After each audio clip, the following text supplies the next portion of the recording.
stage director Michael Morris.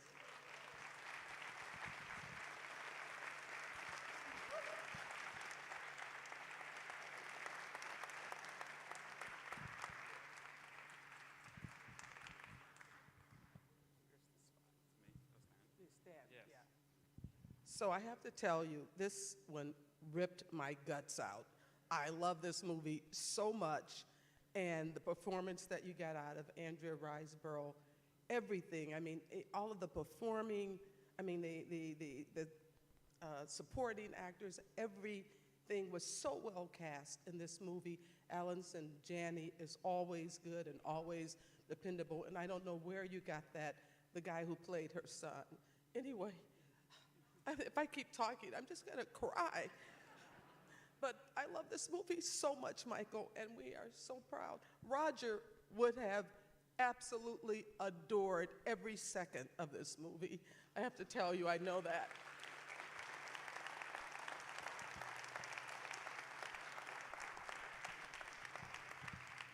And I was gonna stay on stage with Brian and Matt, but I can't because I just keep crying. So, it's so, will you, oh, let's give him the thumb.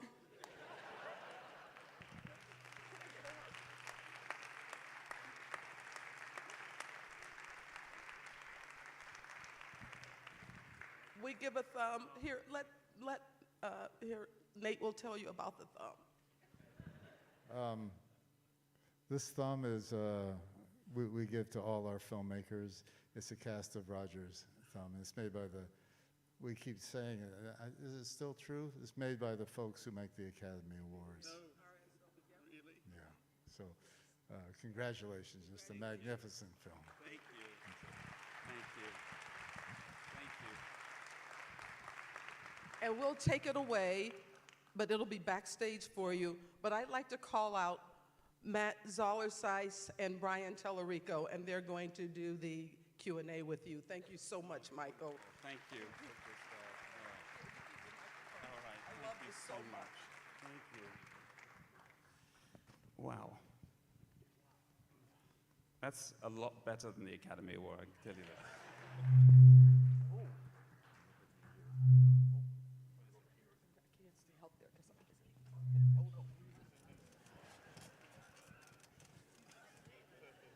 Are we good? Think we're good? Okay. Woo! Okay. Am I good in the middle? Okay. Yeah. All right.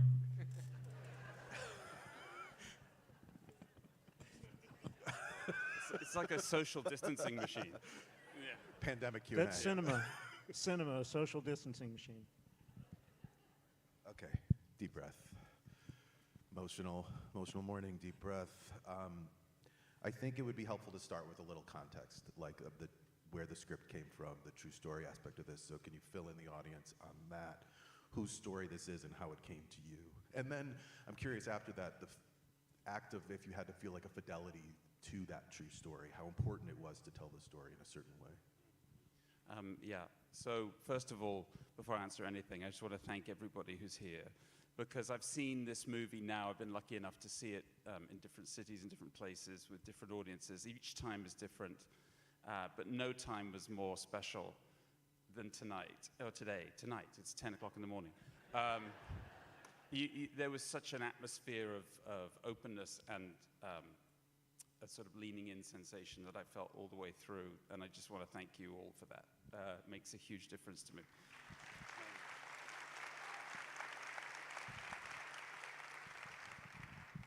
Yeah, so to answer your question, the script came to me accidentally, as this occasionally does. I was actually working on something else, and it was a situation that was ending, and I didn't know what was going to be next. And the day that I realized which was supposed to be another 8 months of my life, was not going to be that 8 months.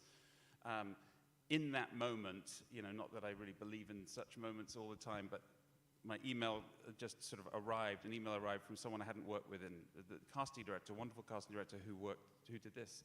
I hadn't worked with her for 7 years, and she just said, "There's something about this film that made me think of you." So it was like really one of these out of the blue things.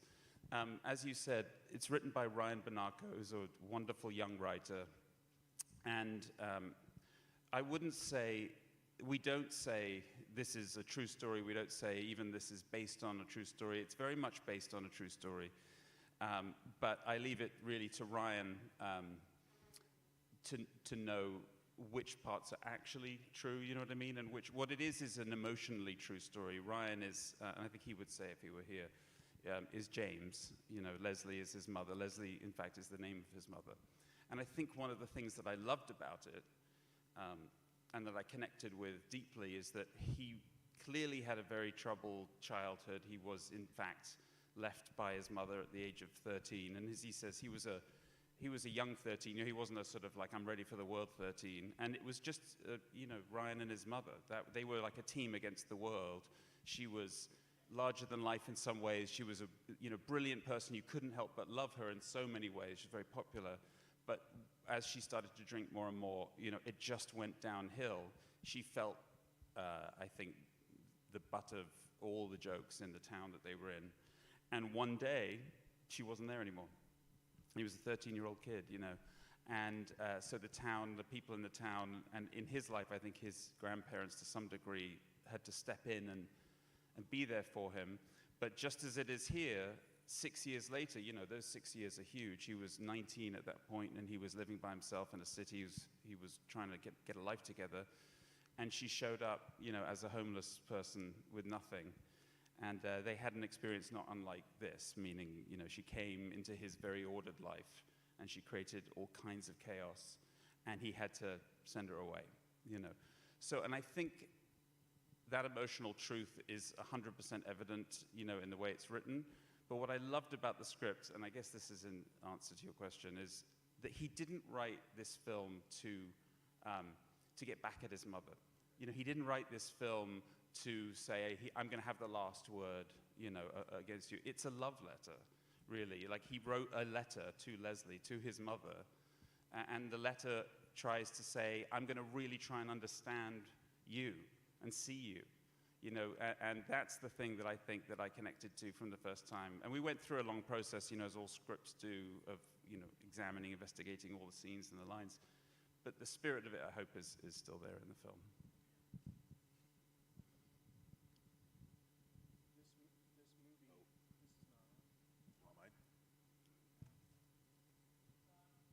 Oh, okay, there we go. This movie is about my mother, too. Mm. I understand my own mother better as a result of this movie. I mean, I don't even know what else I can say. I mean, it's a brilliant movie. Thank you. But when Ryan assigned me to review this movie, and I think he had an idea of what it was going to do to me, that's why he assigned it to me. And she died 2 years ago this month, Oh, my God. and that was her. Oh, my God. Different details, but the same story. You got it.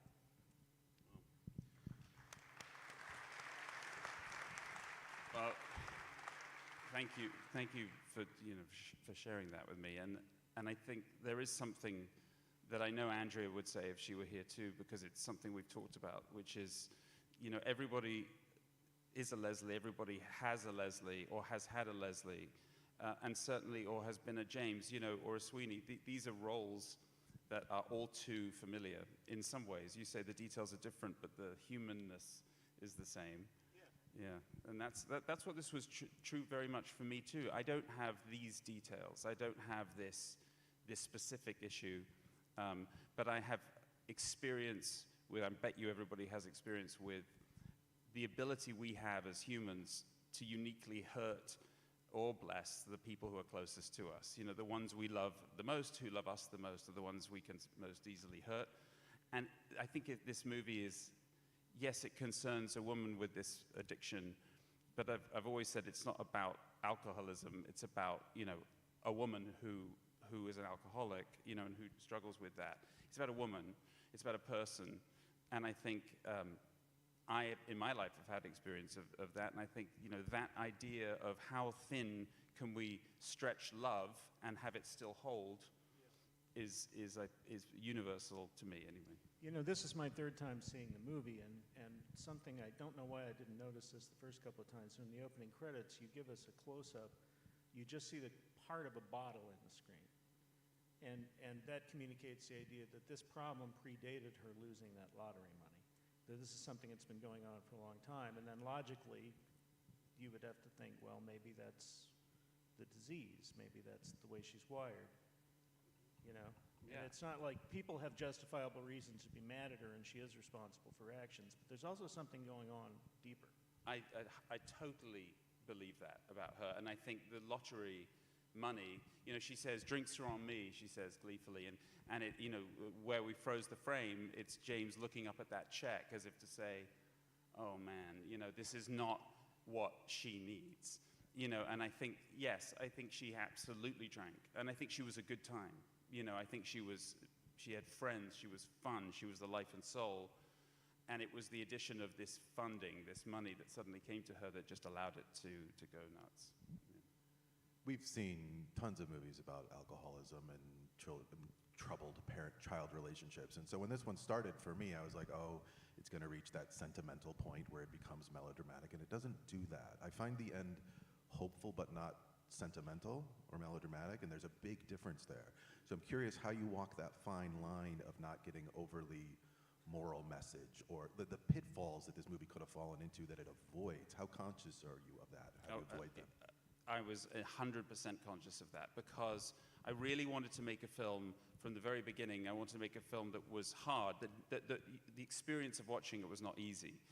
And that's important for lots of reasons. I don't think you always see that. I think sometimes it's sensationalized, and sometimes, for instance, you might do a scene where a really wonderful actor or actress is struggling with drinking and gets extravagantly drunk, and the camera sort of pulls back in some kind of an emotional, some kind of a camera move, like a big crane shot or something will come up, and this beautiful score will start and underscore how you feel, and you'll feel something, but it's not really what it is. It's not really, and so you'll see that there were only 3 tracking shots, in the film, and there was no score. And I mean that there is score because Linda Perry wrote a gorgeous score, but it was only really 5 cues. Specifically for moments when Leslie's life was transforming in one way or another. And that's because, to your point, I wanted the experience to feel uncomfortable and to feel like, oh man, she's making these same mistakes again, and the mistakes had to feel real. Because it's very hard to end a movie like this. They're like sports movies where, the underdog, there's only 2 ways a sports movie is going to end. They're either going to score the goal and win, or they're not, and they're going to lose. And if they score the goal and win, you go, God, that was a bit cheesy. And if they miss, you go, that was depressing, So it's really hard to end those films. Interesting that in a sports film, you really can't win. Yeah, you can't win. But I think with this, the goal was, you articulated it so well for me, the goal was to be hopeful and not to say, because I guess we're always saying something even when we're trying not to, but not to say that Leslie can't have hope. She's not allowed, it's not fair if she's not allowed to have a moment. And what I tried to say, and it was one of the reasons that the last 3 shots were progressively pulling back into the final, that last wide tableau shot there's a lot of darkness, in the sky. They're very small in the corner. It's just to say, look, this may not last, She's going to face this temptation every single day. Yeah. She almost gave into it tonight, and I think what James is saying at the end is, I don't expect, I'm not laying down the rule. I don't know how to say this, but before everybody in her life pretty much said, you can't do this. The rule, the bargain for you staying here is no drinking. And she failed that every time. She's always going to fail it because, as you said, it's a progressive disease. It's a need. And Sweeney, in a way, was the first person to come without conditions. To unconditionally say, welcome. In the very first conversation that they have, my interpretation of it was he tells that little lie at the end that gives her just a shred of dignity. Just a shred of dignity. The one about you can work here, you've been calling. That's exactly it. It's like, and she seems shocked. She doesn't even know what's going on. It's like, oh, She's being given an opportunity. It's a little bit. It's like a polite way of doing somebody a favor. It's really Definitely. a very nice scene, the way it's written and performed. Yeah, thank you. I mean, yes, that's exactly what the intent was he feels bad because he treats her like, when she collapses asleep, we find her asleep against the motel wall, and he comes at her with a pot and a pan, like a ladle and a pan, and he's whacking it, saying, move on. That's what you do to an animal, I mean, that's what you do to you're trained. I live in Los Angeles now. That's what they say if you see a bobcat or coyote, bang something, and they run away. And so that's why I haven't come with a thing. She's an animal, really, at the beginning, in the eyes of the world, we're trained not to really look too closely at people like that in that condition. And he takes the thing because why not? Because she's not really a person. And I think we're all guilty a bit of that, of taking people's sort of personhood away if they are in a condition like that.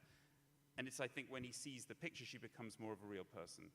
And so I think he's wrestling with his guilt about, not treating it that way. So yes, I think. Talk to us a little bit about Mark Maron. Yeah. We'll get to Andrea, but let's talk about Mark Maron.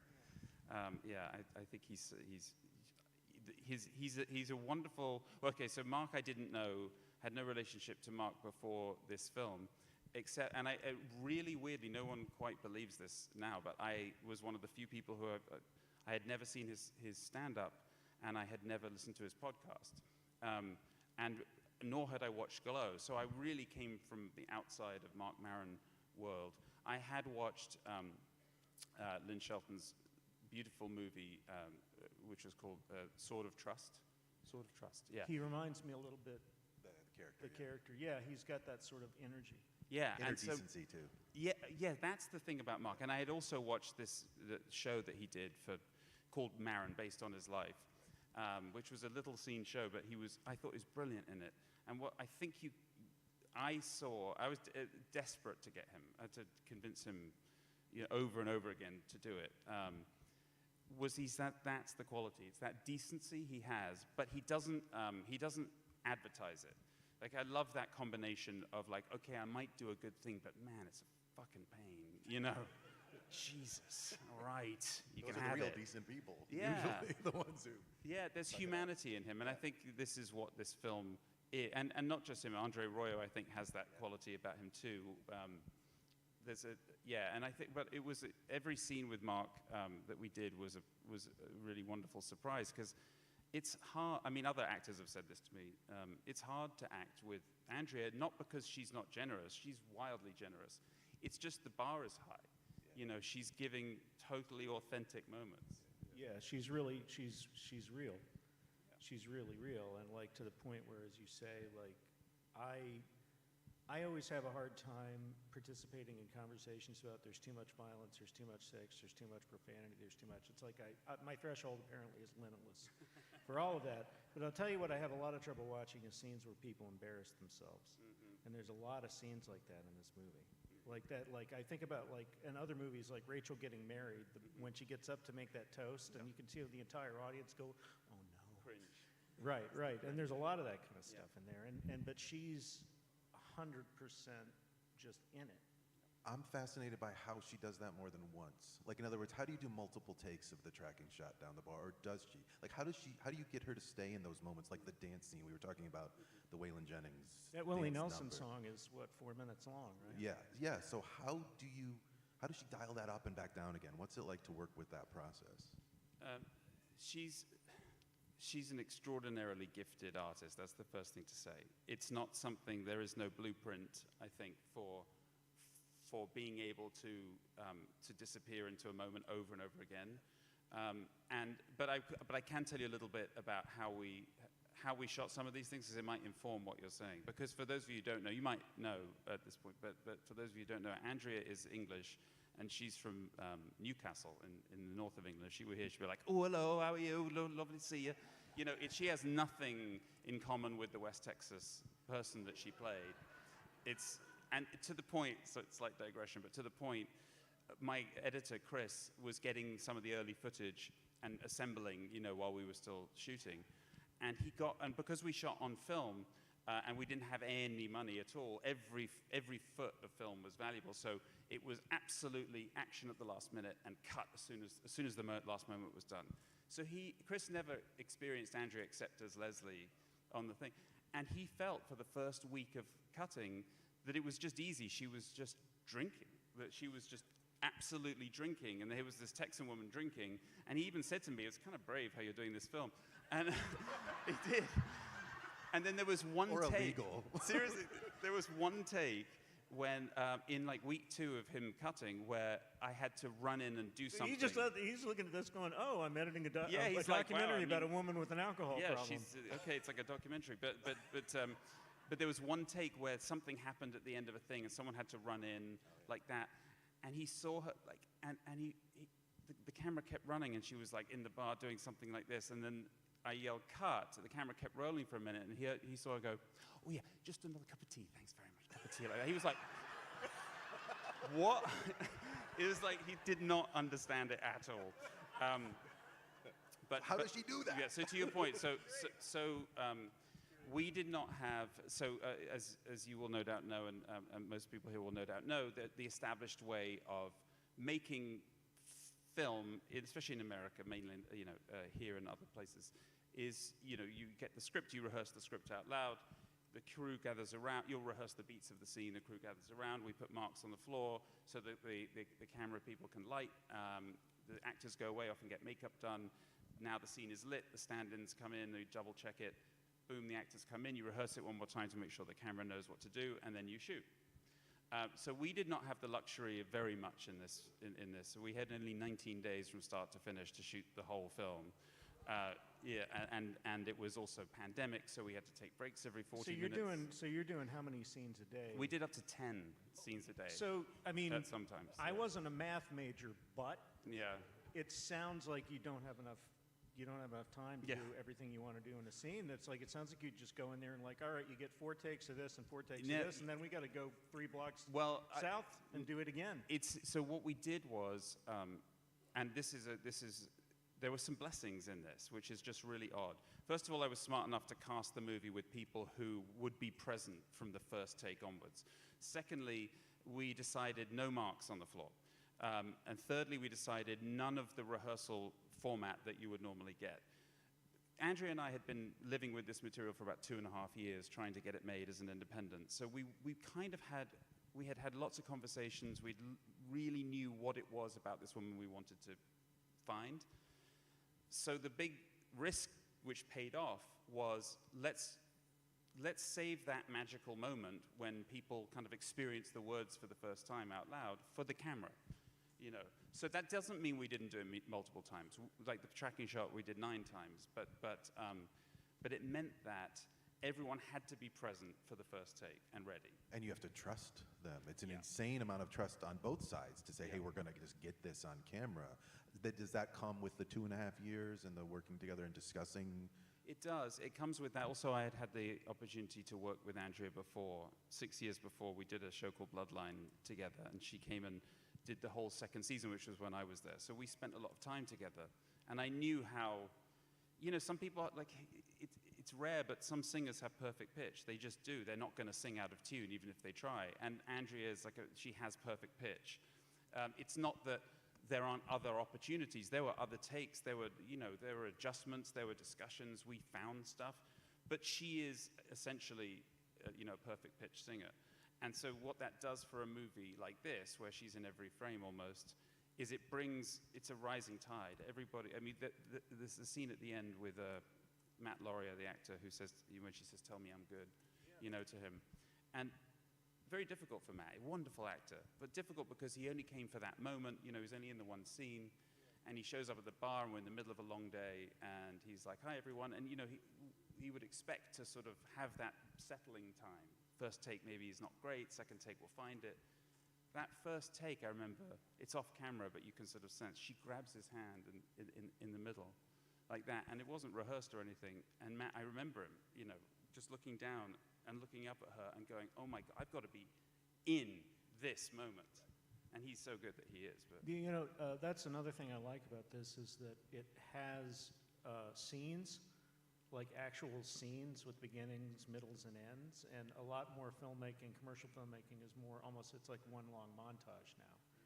a lot, and they don't do that thing that you do all the way through this movie where it's like, here's the scene, here's where it begins, here's where it ends, and it's staged in such an interesting way. And that hallway, the fight in the hallway, where you see everything happening out of focus and she's in the foreground in focus reacting to it, that's the kind of thing like you have to have nerves of steel to make a choice like that. I mean, do you hesitate? Do you ever go, like, do you feel like when you're shooting it, you're like, yeah, this is working? Or do you ever have second thoughts? Oh, yeah, I think you wouldn't be human if you didn't have second thoughts. But that particular example, that was one of 2 or 3 shots. There were, 3 shots in the film that I knew, I think it's 3, that I knew coming in were going to be in the film. That was one of them. And we didn't do any other coverage other than we did 2 sizes back on her, and then we did over her but we were never down. We never shot the boys fighting, for instance. So they might have been blurs in the foreground or something. We never did that. We only shot what you saw essentially. So that was one idea. The Willie Nelson push in at the bar. Those were the sort of probably the two highest wire shots, because there was going to be no, if they didn't work, there was going to be no. You can't cut around that. You just sort of commit to it. I wonder if your TV experience influenced the 19-day approach and the scene construction approach. I'm always fascinated by people who can straddle that line and what they take from one to the other. Like what he's talking about with scene construction, Saul certainly does that. If they do a montage, it's usually tongue-in-cheek, in other words. So like, how does your TV experience on Saul or House of Cards or Bloodline, other than just meeting Andrea, impact the way you film? It definitely was I don't think I could have done this in the time we had without the experience I had working in television, because there are certain advantages you come with in TV, which is like sometimes a lot of the sets are already built and you don't have to move locations as much as you do. But you don't have very much time relative to film. So that was, but I think I learned certain things. Everything I do, I learn things from. So the opening of this film goes from the montage of the photos to essentially after she's thrown out of the motel at the beginning, or that place at the beginning. There's not very much dialogue until they get back to James's house, and that's something that I think I took with me from Saul, particularly. Better Call Saul is really confident about what the audience is going to take in without being spoon-fed. And in fact, it's something that's a hallmark, I think, of how this movie is when you see it and you experience it. You don't know really what's happening all the time. That was very conscious choice. So that in the kitchen scene with Allison and Stephen Root and Andrea, there's a lot of antagonism going on there. But you don't know what it is, and that's really because we rarely announce what things are. Well, you do, and you just don't. It's like the way people talk about things in the real world. Like nobody walks into a room. It's like, oh my goodness, my dear sister, I haven't seen you in 14 years since Aunt Charlene died. That's it. Which is what they do on television. And they always do it. Yeah. They always. And here, like, you don't even know what they're. I was like, are they related? What's going on? Yeah. No, you don't know. And I think it's not important that we know, because if we know, it'll get in the way of feeling what the atmosphere is in the room. And you'll find out later. Like everything is in there. But another example I loved is the way that Mark's character gives her another chance after she's screwed everything up, because he doesn't say, all right, I'm going to give you one more chance, but don't fuck it up again. He literally just says, there's some crap behind 16, go sort it. It's the unspoken in this film, which is not something you get to do in television a lot, as you said, is one of the things that I also think fell in love with and wanted to protect, was the silences. And it's how you avoid the sentimentality, because like he's saying, those dumps take you out of the movie and you realize you're being manipulated. Whereas here, the opening sequence that's dialogue-free creates a bond with the audience. We have to participate and try to figure out what's happening, be active watchers. Roger was always talking about being an active film watcher. I feel like this movie does that from frame one. Mm-hmm. Thank you. Yeah, and you keep it simple. You keep it simple. There's a lot of thought put into where the camera goes and what's happening in the frame, but it's not like it seems like every shot seems kind of inevitable to me. That's really when great. I see this, like especially watching it this is my first time seeing it on a screen. On a proper screen, and I thought, oh my God, that's how the human face is supposed to be seen in close-up, 40 feet high. Yeah.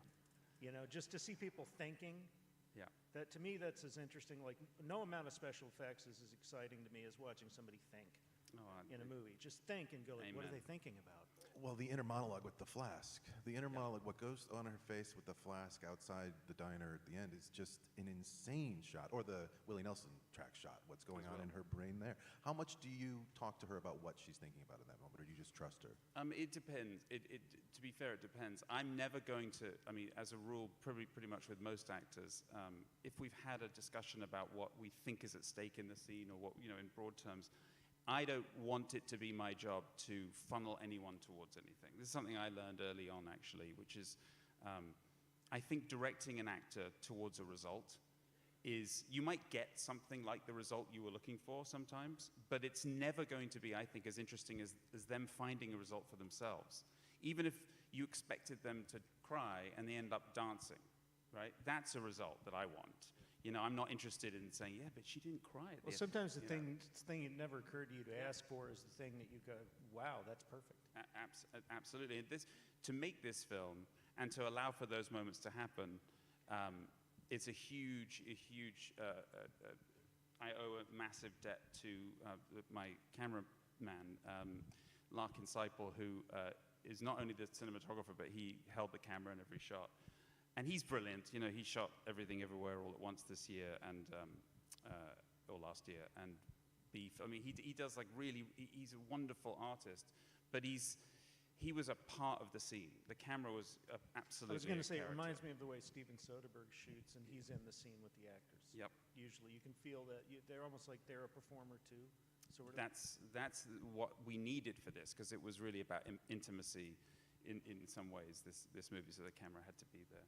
Let's try to get some audience questions before we're wrapped up. So someone should be out there with a mic if you want to raise your hands. I don't know where the mic person is. They'll find us.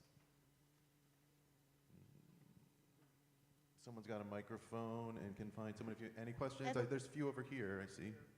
Oh, here we go, in the back, I think. All right. I have a question here at House Left. House left. Oh, right there. Thanks for sharing the film. It was really wonderful to see. And I was curious, her journey to sobriety seemed to be dependent on primarily two things. One is work, and the other is companionship. And I was just curious to your opinion as to how those things are kind of a necessity for a person that might be in a situation similar to hers. That's a lovely question. I just want to start by saying I will never and should never answer on behalf of anybody who's enduring or going through or struggling or recovering from what is an extremely complicated and extremely difficult illness. This is not a movie, obviously, about AA. This is a community that either doesn't have it, doesn't know it, doesn't have a connection to it. This is more bootstraps, and I think what's different about this time for her, because I do believe that she's probably just like cold turkeyed before, I think what's different about this is that she has a community, and as you say, she has an opportunity for work. And there's a moment, I think it's an important moment too, after the Hare Krishna little sequence, where she's like looking really rough against the door, and she may not get up. He says 3 and 4 need cleaning, 3 and 4, and she goes, give me a fucking break. And he says 3 and 4, and she goes 3 and 4 and starts to get up. And I think that's what it is. That's when I knew she was going to make it. Yeah, that's great. That's great. Because I think that's what you need. You need a purpose. I think what many people would say, purpose is helpful, and one foot in front of the other. And that's where that montage, that metaphorical cleaning up. She's cleaning the rooms now. She's trying to. That's where that falls. Well, I think I kind of resisted the second half of this movie. I think I've given into it now, because it's like, you're right, there is, there's something wrong with showing a person not only having hope, but her life is better than when we met her. She's making progress. Who knows where she could go from here? Well, I think to that point, I think as much as, because I think you veer into moral territory. I think when you start to, or when one starts to say it's happy ending because she doesn't drink, I think it is happy and she doesn't drink. But I think the real happy ending for me, not such as it is, or the upswing, I think, is when excuse me, when she says to Sweeney, and he says, "How are you going to pay for all this?" And she says, "I'm going to move in with you, and hell," she says, "it could take 10 years, but let's do it." And what she's doing is committing to stay, and that's the thing that she's never done. Well, and also something that other characters say to her after she gets to that motel is, I'm paraphrasing, but it's like, you don't appreciate, this is the best thing that ever happened to you. You don't appreciate what you've got here, things of that nature. And it's actually true. And another thing that occurred to me on my third viewing of this movie was, this is a story, it's not only a story of a person learning from their mistakes, you see her learning from a lot of her mistakes in the second half of this movie and not doing the same thing again, including just the simple act of not drinking the alcohol after picking it up. And then the biggest one of all, though, is she won the lottery. She won the lottery, and she pissed it all away. And then she wins it again when she gets to the hotel, but this time she saves and invests. She doesn't throw her money away. She sees what's in front of her, and to me, that tells me she's going to be okay. We have time for one more question in the balcony in the center. Hi there. Very brief comment to start with. My husband just so appreciated your time on Mark Maron's podcast. He just said it was incredible. And he comes from a background with addiction in it too, and he just said everything you're talking about just brings really, nothing else to say. So he appreciated it so much. My question is about the music. You're working with Linda Perry, who's got such a background.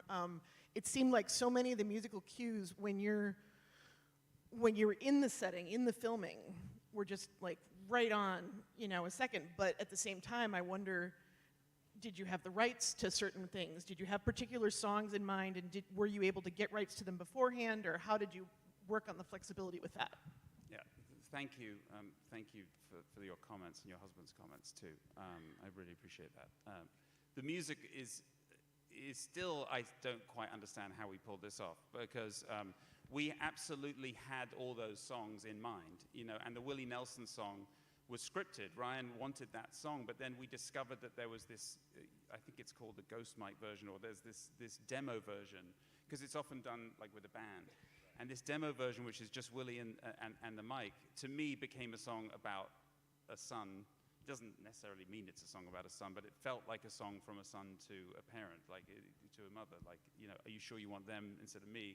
And it leads to her actual bottom, which I think is about her son. But so that what you heard, which is very unusual, I think, in the film, is that's live. Like that was not put in afterwards. That's playing in the room right there for that whole push-it. So you're like, every hour you're calling the music supervisor going, "You sure we've got the papers No, signed?" we did not have the rights to that. We didn't. Oh my we God, didn't have the really? rights to that. No. But I really wanted it, and so and thank God for COVID, because my poor finances and producers were not allowed on the set. So I was on the set, and they were outside, looking, going, "What the hell's he doing?" But we did get. Thank God. If we you got the hadn't rights. gotten it, what would you have done? Just you know put a what? different song in there? I'm not thinking about that Because but we had an amazing music to me, supervisor. that's like the decision to put the camera in the foreground and the fight. You never see what's happening in the fight. Yeah. Like you made a bet. You just said, we did it. The other songs, like we got all of the Waylon songs, which is hugely important because he's a massive person in the movie. And although the hardest song to clear in the whole thing was the Hare Krishna, funnily enough. And you know why? Because that was the perfect Hare Krishna song, and it turns out that one was done by George Harrison? George Harrison, thank you. It was George Harrison's version. I didn't know it when I picked it. Of course, it's George Harrison's version, and it's owned by a Hare Krishna temple in London. And I had to write them a letter, and actually, I really was actually a great experience to write the letter, because I was able to say, like, this is not. There's warmth when that song comes on. There's laughter often when the song comes on, but I don't think we're laughing. We're not laughing at the song. The song it brings peace. The song is what the song's there for, and so the spirit of it is, and they gave us the rights. Don't we hear a snippet of it in the score as well when she's looking at the clippings? Isn't the melody? So those are these 5 cues that Linda Perry created from this pump organ that she had, which is it's out of tune and old and kind of wonderful. And so there are these almost atonal cues which imply, I think that one implies the Hare Krishna without exactly quoting Yeah, it. it sort of sounded Yeah. like it, but I thought it was my imagination. No, that's And that scene's so wonderful because that scene is like what Paul Auster calls the music of chance. Like, how do you end up here with a TV dinner listening to Hare Krishna, shaking while you drink your orange juice? Like, just the like randomness of life in that moment. I think we're way over time, actually. Oh, I'm So sorry. everyone, thank you to Michael Morris. Thank you all. Yeah. Thank you very much.